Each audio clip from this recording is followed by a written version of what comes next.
Hello, my name's Simon Wadlow and I'm one of the directors of Total Legal Solutions. We're here today to deliver you a training seminar based around costs from our technical manager, Alex Bagnall. I am sure that you will find this of great use to you and your team, and if you do, it would be a pleasure to work with you in the future on your cases.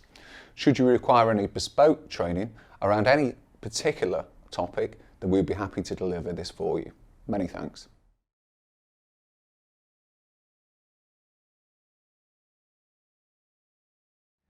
Hi, my name's Alex Bagnall. I'm a cost lawyer and the technical manager at Total Legal Solutions. I've got over a decade of experience in dealing with legal cost disputes. Within this video, I'm going to go through my top 4 tips for personal injury lawyers in order to ensure that litigation can be as profitable as possible for you and to ensure that you can deliver the best possible service to your clients from a costs and fees point of view. Funding is crucially important in all litigation. It helps to set out the scope of the instructions which solicitors are obliged to undertake. It ensures that costs can be recovered at the end of the case on an inter-parties basis. And now, more importantly than ever for personal injury solicitors, it helps to avoid any challenges by former clients under the Solicitors Act. The go-to funding arrangement for personal injury solicitors is inevitably a conditional fee agreement, a no-win, no-fee agreement. But it's really important that PI lawyers have regard to alternative methods of funding. In the McDaniel case, the High Court concluded that where a solicitor hadn't undertaken any investigations into any alternative methods of funding, the solicitors shouldn't be entitled to be paid for any of the work which was done. So whenever you take initial instructions, it's a really important task to ensure that you ask your clients about whether they might have access to BT insurance, trade union membership, or some other method of funding a case other than through a conditional fee agreement backed by ATE insurance. Traditionally, personal injury clients didn't really have any interest in the level of costs which were being incurred. This was because up until 2013, most personal injury lawyers were effectively paid by the defendant in cases which were successful. Now, of course, following the Jackson reforms, clients do have an interest in the level of costs which are going to be incurred, because inevitably they're going to have to pay at the very least a success fee, and in many cases they're going to be paying the shortfall between the level of costs which are actually incurred and the level of costs which are recovered from the defendant. So because of this, it's really important to ensure that clients are given an estimate of the costs which are likely to be incurred at the outset of the case. That estimate needs to be as accurate as possible. If the estimate is inaccurate, then as the Reynolds case confirmed, this can result in the solicitor's costs being severely restricted.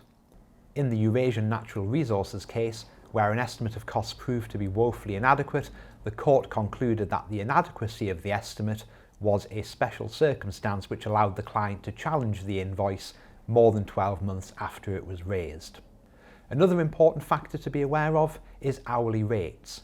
It can often be the case that solicitors' retainers include set hourly rates with no provision for them to be increased as the case continues. It's important to ensure, particularly in litigation which is likely to run for several years, that there is contractual scope within the retainer to increase the hourly rates. If that scope isn't there, then any subsequent increases to the rates may not be contractually enforceable. Next, it's important to ensure that the scope of your instructions is set out. Most personal injury cases are straightforward claims, but every now and then, particularly where there's a road traffic accident, it may be the case that your client also instructs you to defend a counterclaim. If this is the case, then you need to ensure that the conditional fee agreement or whatever funding method you choose covers both the claim and the counterclaim, otherwise you could see yourself going unpaid for a substantial proportion of the work. And finally, it's important to set out what the Part 36 consequences are.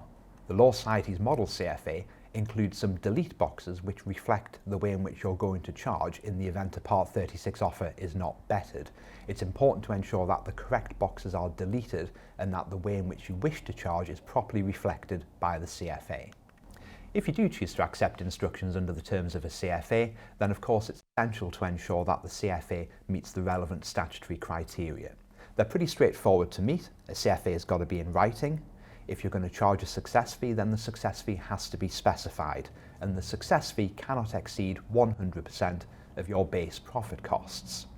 In personal injury cases, there's an additional criteria which needs to be met, which is that the success fee has to be specified as a cap of relevant damages, and those relevant damages are past losses and general damages, and that cap cannot exceed 25% of those relevant damages.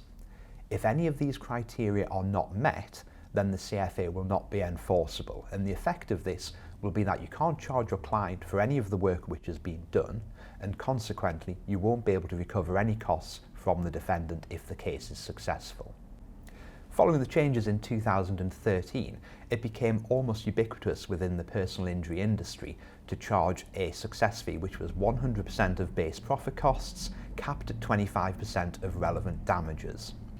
The Court of Appeal in the Herbert case had a look at this method of charging and concluded that requiring a client to pay a 100% success fee which was based on anything other than the risks of the case failing was an unusual method of charging.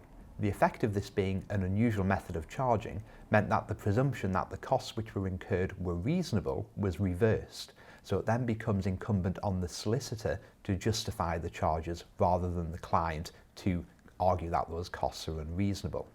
The easiest way to get away from the difficulties which the Herbert case poses for personal injury solicitors is to undertake a risk-based assessment of all success fees in all personal injury cases. When you're undertaking a risk assessment, there are three main areas of risk that you need to have regard to. The first is a liability risk. This is the risk that the claim is going to fail in its entirety. If the case completely fails, you won't be paid a penny for the work that you've done if you're acting under a traditional no-win, no-fee agreement. Things which you might want to have regard to when you're looking at liability risk include the existence of any independent witness evidence. Is there any evidence which supports what your client is saying? If so, that should lead to a lower success fee than if there is no evidence whatsoever. The second risk factor is causation risk. In personal injury matters generally, factors such as whether your client has any kind of pre-existing medical conditions or whether the injuries which your client has suffered simply exacerbate conditions which already existed. And finally, you should have regard to quantum risk. This is the risk of failing to beat a Part 36 offer. But of course, quantum risk is only relevant if there is a quantum risk in your CFA. So if your CFA provides that you're going to recover your base costs after a Part 36 offer is made, regardless of whether that Part 36 offer is beaten by your client, then there's no quantum risk and this isn't a relevant factor. However, if the CFA provides that you won't charge your base costs if a Part 36 offer isn't beaten, then a quantum risk obviously does exist and it's a relevant factor when setting the success fee. Another factor which is often overlooked when setting a success fee relates to the way in which you deal with disbursements. It is legitimate to charge your client a cost of funding.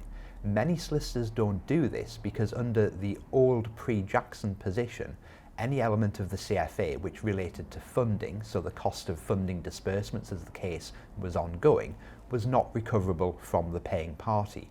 However, on a solicitor-client basis, it is legitimate to charge your client this, so a figure in the region of 10 to 15% is often allowed in the event you are to fund disbursements rather than obtaining money on account from your client. Something which is linked very closely to funding is billing. When we talk about bills, we're talking about the invoices, the instrument which allows the solicitor to be paid for the work which is done. Again, this is something which personal injury solicitors traditionally don't really deal with because before 2013, clients weren't required to pay any of the money to the solicitors themselves. Instead, inter-parties bills of costs were sent to defendants and the defendant would pay the sums which were agreed as being payable. Now, however, with clients having an interest in the level of costs which are incurred, it's important that formal bills are delivered to clients. So for a bill to be an enforceable bill, firstly, there has to be an entitlement to the solicitor to raise that bill. Secondly, the bill has to have a narrative, sufficient information within it to allow the client to consider the reasonableness of the charges. Third, the bill has to be signed. And finally, it has to be delivered to the client. The court will treat a solicitor's bill as being either a statute bill or a request for a payment on account. Statute bills are bills which solicitors can sue on. They can be challenged by the client under the Solicitors Act. Requests for payment on account, however, cannot be sued on by the solicitor, and the client cannot challenge them under the Solicitors Act. Bills can be raised at the completion of the retainer, so at the point the claim has settled and you've done what you were contracted to do. They can be raised when the retainer is terminated by the client, or where the retainer is terminated lawfully by the solicitor. It's important to bear in mind that if a solicitor unlawfully terminates a retainer, then the entire contract principle means that the solicitor can't be paid anything for the work that was done. So if you are ever thinking about terminating a retainer with a client, it's very important to ensure that you have legitimate grounds to do so and that you give your client appropriate notice of the fact that the retainer will be terminated. And finally, a bill can be raised by express or implied agreement. Express agreement is ordinarily found within the retainer itself. Of course, you can deal with express agreement subsequent to the retainer, but it's important to obtain that agreement in writing.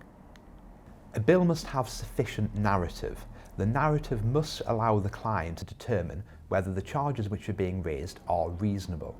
The information doesn't need to be within the body of the bill itself. It can be included in appended documents. What's often a good idea, if your time recording is good, is to enclose a copy of your WIP printout with the bill of costs, because this should include all of the information that the client needs to know about the work which was done. How many letters were sent, who the letters were sent to, what work was done on documents, things like that. It's still a good idea, however, to include a qualitative narrative within the bill itself, which sets out the steps which were taken within the litigation from the date on which instructions were received up until the point at which settlement was achieved. The bill should set out the date periods during which the work was done. The court can have regard to any documents which were in the client's possession in determining whether the narrative is sufficient, but it can be problematic to try and rely on this, so it's always a better idea to ensure that the bill itself contains all of the information which is required. The next requirement is for the bill to be signed. Now, the bill doesn't need to be signed by a solicitor. It can be signed by somebody who has the solicitor's authority to sign the bill. And the bill itself doesn't need to be signed. The signature can be contained within a covering letter. The signature doesn't need to be a wet ink signature. It can be an electronic signature, provided that it meets the requirements of Section 7.2 of the Electronic Communications Act 2000, and those requirements are fairly straightforward. They're not onerous. The majority of electronic signatures will meet these requirements. And finally, a bill must be delivered. For a bill to be delivered, it's got to be sent to the party who is paying the bill, either by post or delivered to them at their last known place of address or last known place of business. Bills can be sent electronically, but only if your client has agreed in advance for this method to be used. If there's no advance agreement, then the bill either needs to be sent by post or delivered personally to your client. Now, it's really important that all of these criteria are met. If these criteria are not met, then the various time limits which apply for clients to challenge bills of costs under the Solicitors Act will not have begun to run. Under the Solicitors Act, a solicitor cannot sue a client for payment of a bill within the first month. Within the first month, the client has an unfettered, unconditional right for the bill to be assessed by the court. Between 1 month and 12 months, the client can still have an assessment of the bill, but the court has the power to impose conditions on that assessment. After 12 months have passed, then the client can only obtain an order for assessment of the bill if it shows that there are special circumstances.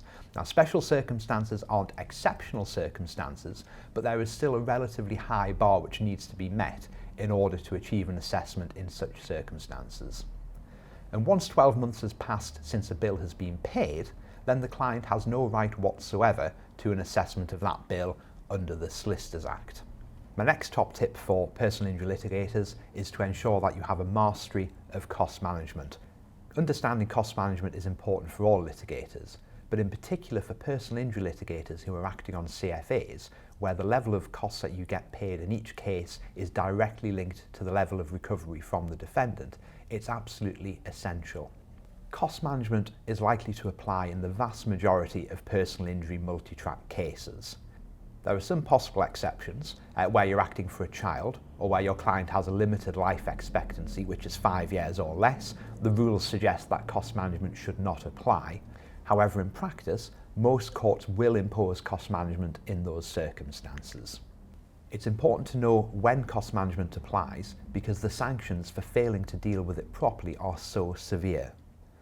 If the claim is pleaded at less than £50,000, you need to get your cost budget in with the directions questionnaire. Otherwise, the cost budget goes in no later than 21 days before the first CMC. And it's important to bear in mind that 21 days means 21 clear days. So in other words, that's 22 days before the CMC. If your budget isn't filed within those time periods, then you're going to be treated as having filed a budget which comprises only of the applicable court fees. It is of course possible to obtain relief from that sanction, although as the authorities show, the way in which courts deal with applications for relief from sanction in these types of circumstances is very unpredictable. Another potential relief would be Rule 3623, and under Rule 3623, of course, there's no guarantee that you will better your own Part 36 offer, and even if you do, you will only end up with 50% of the costs which you would have otherwise been paid for dealing with the case. So it is obviously far better to ensure that your budget is filed on time. When you're preparing to attend a CCMC, or when you're instructing counsel to attend a CCMC, you may be lulled into a false sense of security by Article 12 of Practice Direction 3E. This practice direction provides that the court is only concerned with whether the total amount claimed for each phase falls within a reasonable and proportionate allowance. The court should not undertake a detailed assessment in advance, the practice direction says. However, Articles 5 and 6 of the practice direction paint a slightly different picture. Article 5 suggests that the court can have regard to all of the 8 pillars of wisdom which deal with reasonableness and all of the Jackson 5 criteria which deal with proportionality when considering whether the figures in the budget are reasonable and proportionate. And Article 6 suggests that the party whose budget it is may need to justify both the time which is being spent and the grade of fee earner which is being deployed on the work. So it's important when you're attending a CCMC that you're able to answer not just the bird's eye view questions about the global level of costs, but also to deal with any questions which might relate to the budget in more granular detail. A well-known difficulty with CCMCs is that they take place at a relatively early procedural stage, and in complex personal injury cases in particular, it can be very, very difficult to predict what the case is going to look like by the time the trial comes on. In Wright and Rowland, Mr. Justice Flo was faced with a circumstance where the parties couldn't agree on the types of issues which were going to be resolved at the trial. The claimant's position was that this was going to be a straightforward factual dispute. The defendant's position was that the factual disputes were likely to be weighty and therefore required 3 counsel at the trial. The court suggested that it was being faced with 3 potential options. The first was to do what the claimant suggested, but if the court did follow that approach, then there was a potential that the defendant could be underrepresented at trial. The second was to do what the defendant was suggesting and allow the costs of 3 barristers in attending the trial, but the difficulty with that approach was that if the claimant was correct, then the defendant could be over-remunerated for the trial. The third was to effectively apply the wisdom of Solomon and allow the costs of 2.5 barristers at trial, but the court concluded that that didn't really help anybody. Instead of making one of those decisions, Mr. Justice Flo suggested that the best way of dealing with these types of disputes is to budget the case up to the PTR and then allow the cost judge at the end of the case to decide what is retrospectively reasonable and proportionate for the trial preparation and the trial phase. This approach is consistent with Rule 313(4), which provides that the court has the power to budget cases up to a particular stage and then call for updated budgets when that stage in the proceedings is reached. At the CCMC, the court doesn't have any power to interfere with the costs which have already been incurred. It can't approve those costs, it can't reduce those costs, it can't interfere with hourly rates or anything like that. All the court can do is record comments on the level of costs which have already been incurred, and if the court does record those comments, then the cost judge at the detailed assessment has to have regard to them. This issue raised its head in Cliff Richard's case against the BBC. In that matter, he'd spent over £1 million by the time the CCMC came on.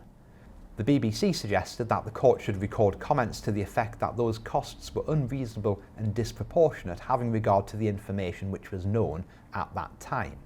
The court, however, declined to do so for a number of reasons.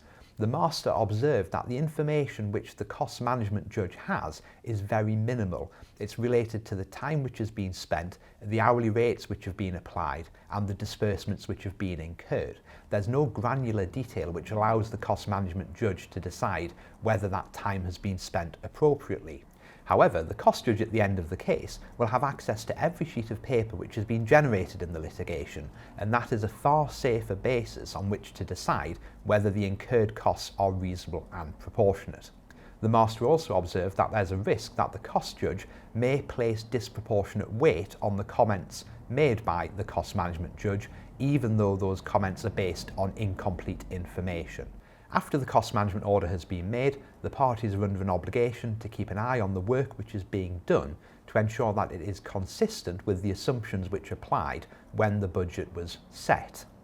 If there are any significant developments, then the parties are under an obligation, and you'll note the use of the word must in this rule, to revise their budgets.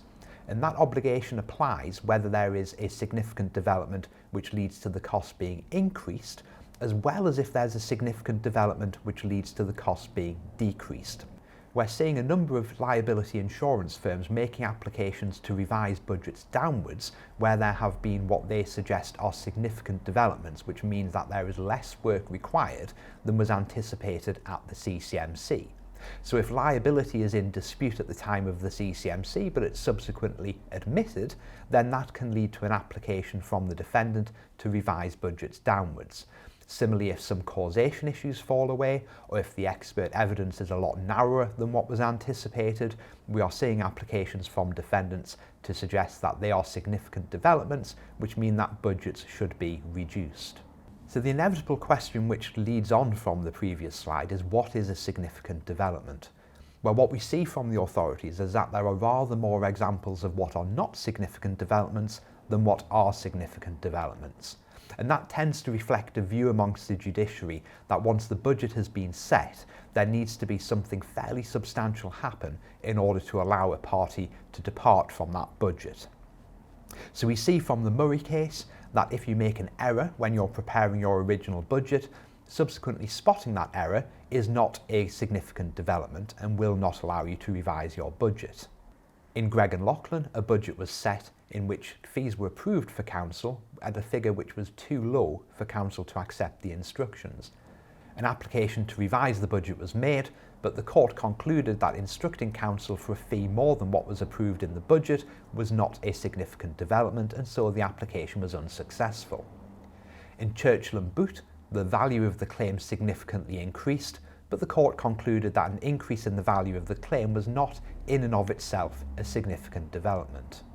Seekings and Moores made it clear that if you are relying on a significant development, then the work which is to be done could not have already been included within the original approved budget. And in Sharp and Blank, the Chief Master expressed a view that for a development to be significant, it had to lead to a significantly proportionate increase in costs. There are some examples of what would represent a significant development, however.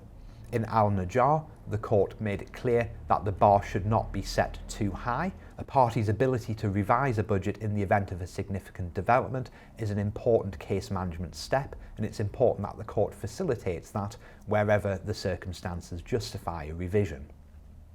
The classic example of a significant development is where the trial is extended. That was what happened in the JSC and Viktorovich case.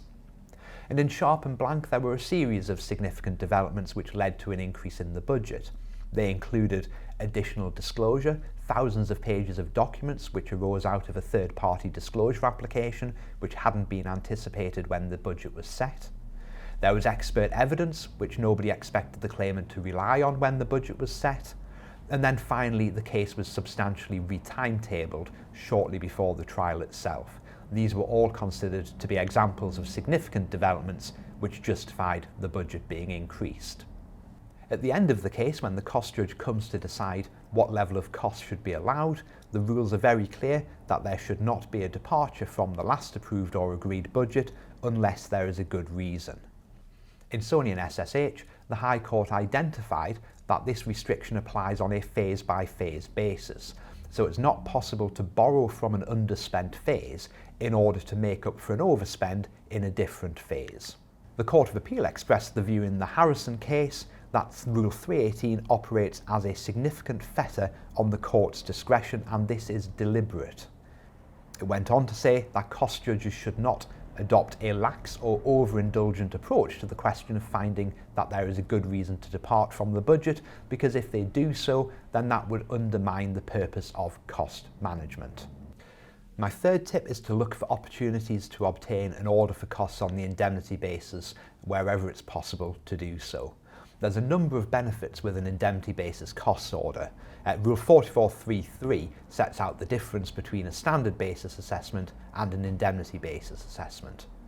The first is that on the indemnity basis, there's no requirement for proportionality. In low-value personal injury cases, particularly in low-value clinical negligence cases, this can be a substantial benefit. It's axiomatic that in litigation there are costs which are going to be incurred regardless of the value of the claim. However, there is a prevailing view that proportionality deals almost exclusively with the relationship between the value of the damages and the level of costs which have been incurred. So removing the requirement for proportionality can see an increase in costs on that basis alone.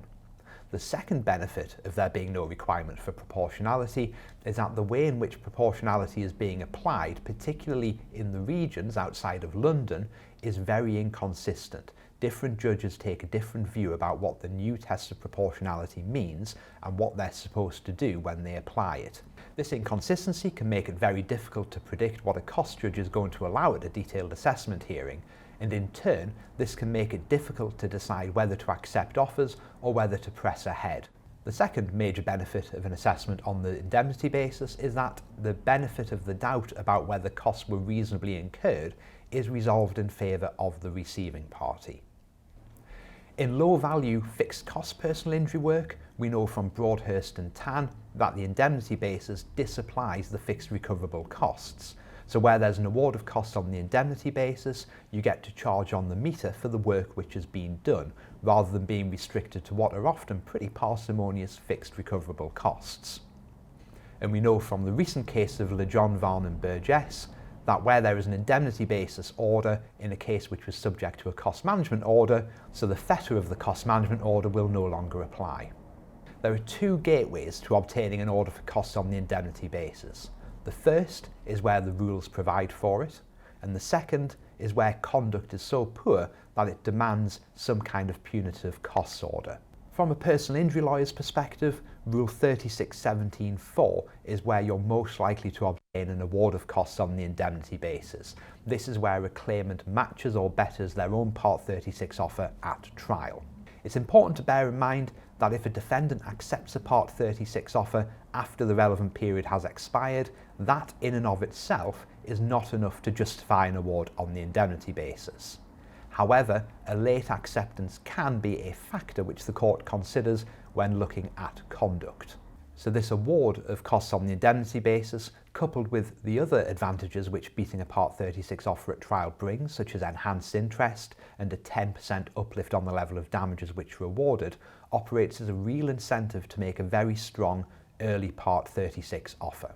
If you're looking to obtain an indemnity costs order through conduct, then the test is that there has to be some conduct or some circumstance which takes the case out of the norm. The Court of Appeal has been reluctant to give any kind of clear guidance about what that might mean. The court in the Excelsior commercial case simply said that there is an infinite variety of circumstances which can justify an indemnity award of costs. In Eshaw, the Court of Appeal made it clear that the norm does not mean conduct which happens frequently. The norm is what is normal and reasonable for litigation conduct.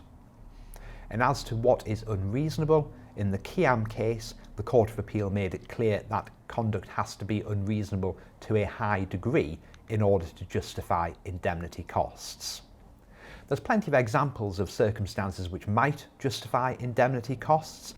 Most of the cases that one tends to see involve more than one example of poor behaviour, but if the one example of poor behaviour is particularly egregious, then that can in and of itself justify indemnity costs.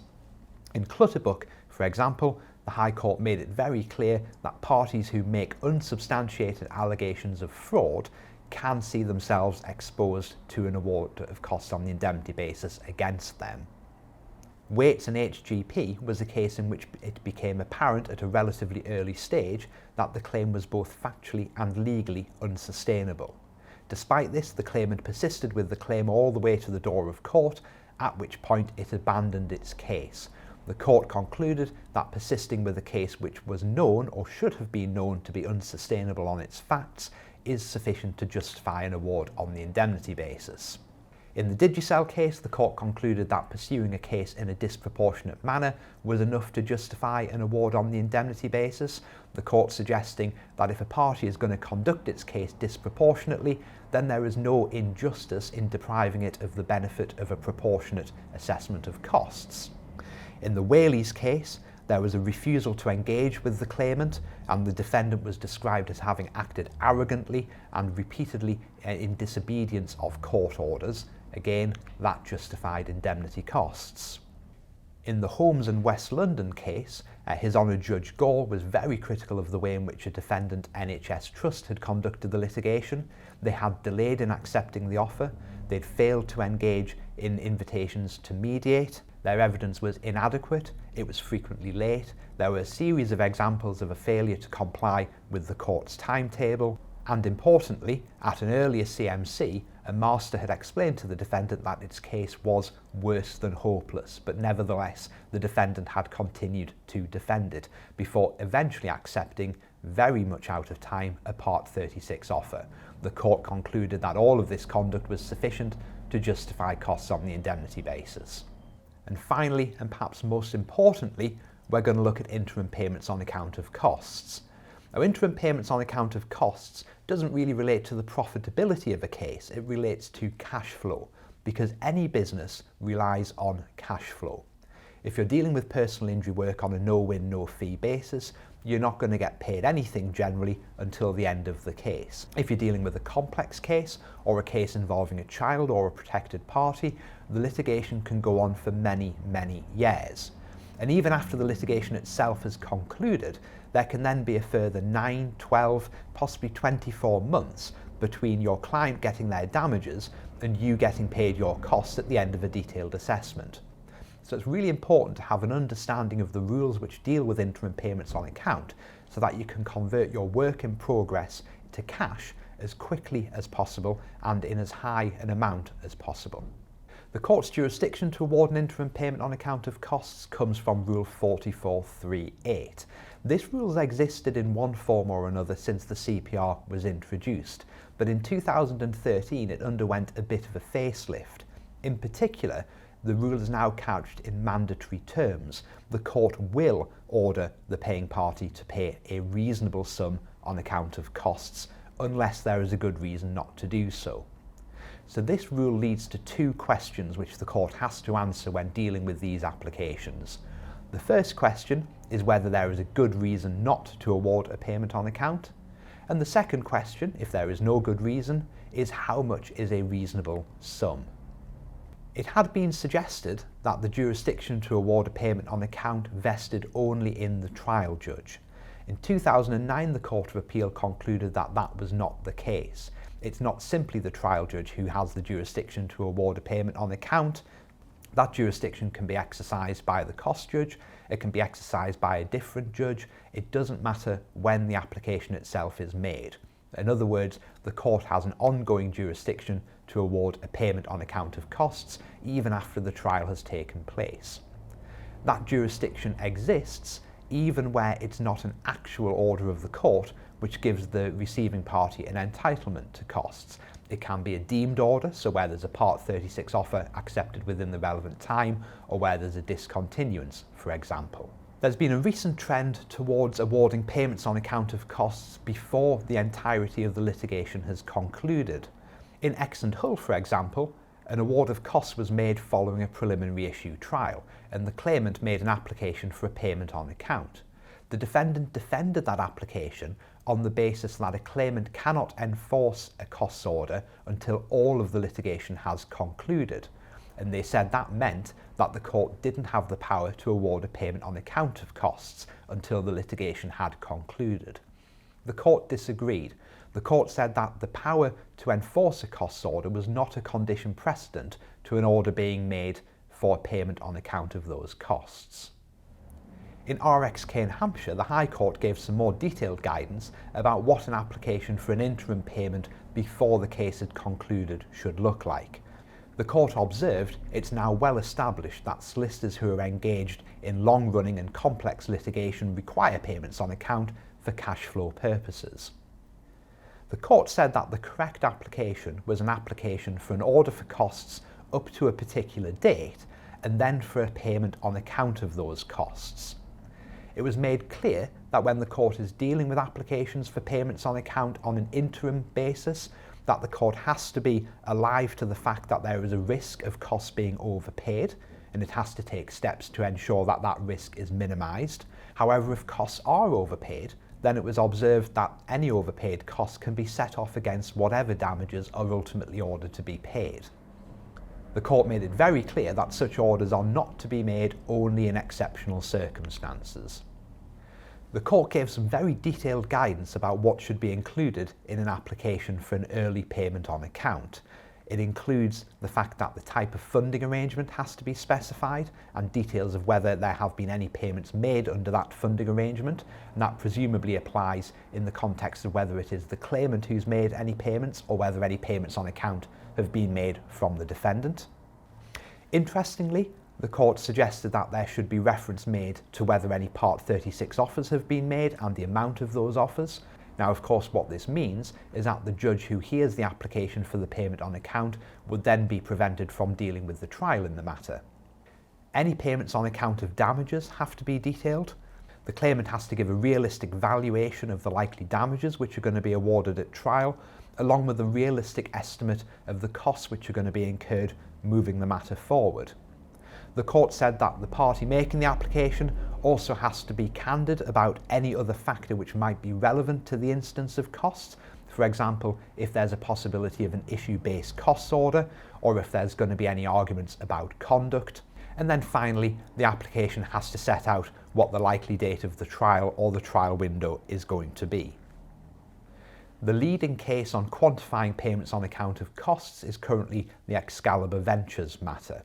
In this case, it was observed that the court is solely concerned with determining what a reasonable sum on account is going to be, and that is not the same thing as working out what the irreducible minimum is. However, the amount of a reasonable payment on account is always going to be case specific, and in certain cases it can be the case that the irreducible minimum is appropriate. In Cleveland Bridge and Sarens, the High Court dealt with the approach which should be followed when making a payment on account of costs where a cost management order has been made. The court concluded that there has to be a distinction drawn between payments on account in respect of incurred costs, so that's the costs which were incurred before the date of the cost management order, and payments on account in respect of budgeted costs, so that's costs which are incurred after the cost management order has been made. In respect of the incurred costs, the court is concerned with working out what a reasonable sum is, and that applies the same principles as in the Excalibur Ventures case. However, in respect of budgeted costs, the importance of the Harrison case, which we looked at earlier on, means that there should be no more than a 10% reduction from the budgeted amount. Now, the court can adjust the budgeted amount to reflect, for example, phases which weren't incurred. Perhaps there were contingencies which didn't happen, so the budgeted amount can be revised downwards to reflect that. It can also be revised upwards to reflect, for example, applications which were made which were not predicted at the time the cost management order was made. I hope that you found this training session useful. If you'd like to discuss anything which we've gone through in the video, then please do get in touch with me. It may be that you've got further training requirements in relation to costs, and if you do, again, please get in touch because we can provide bespoke training in any aspect of legal costs.